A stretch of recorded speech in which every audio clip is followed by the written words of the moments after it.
cases, people are, definitely the presentation logic is moving from the server side to the client side. And I don't have a lot of cool demos to show you because I sit on the server side.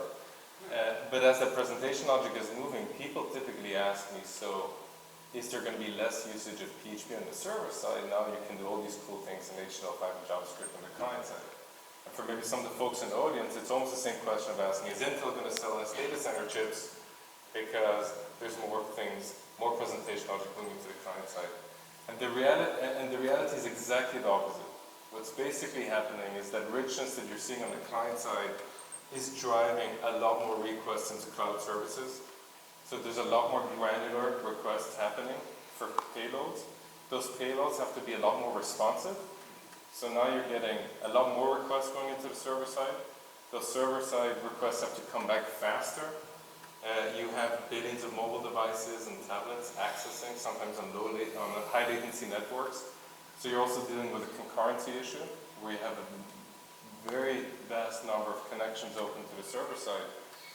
And so the work that we've been really doing with Intel is saying, okay, how do we deal with the problem as a whole?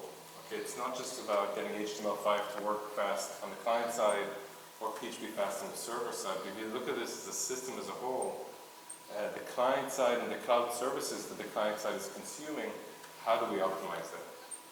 And so we're basically looking at a variety of areas that we can optimize. Mo mentioned some of them. The first thing is just to get the core runtime to run faster and be more scalable. So very, very similar to the work that Intel has done around JavaScript on the client side. How can we make the PHP runtime run faster? There's a lot of progress we've already made. Every version of PHP out there is getting faster. But there's definitely more cooking that we're working on. Both looking at general improvements and also architecture-specific optimizations. As Mo mentioned, we're looking at other areas that could have an impact. So for example, server density. You now have a lot more high latency connections to the server side. How can we process more of those in parallel? How can we deal with wait states on the server side, where actually no processing is happening, but we have to be ready to be responsive?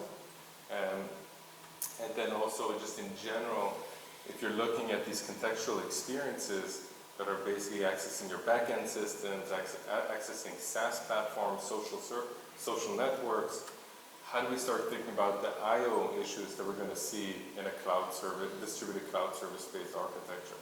So we're really working on kind of the full spectrum end-to-end from what I call client to cloud. And it's been a really great experience working with the Intel team. I have a phenomenal engineering team, a bit of an advertisement for them. But I think really understand that it's not just about the microarchitecture.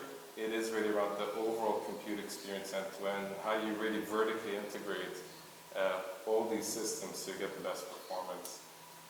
So I'd like to thank Intel for all the work.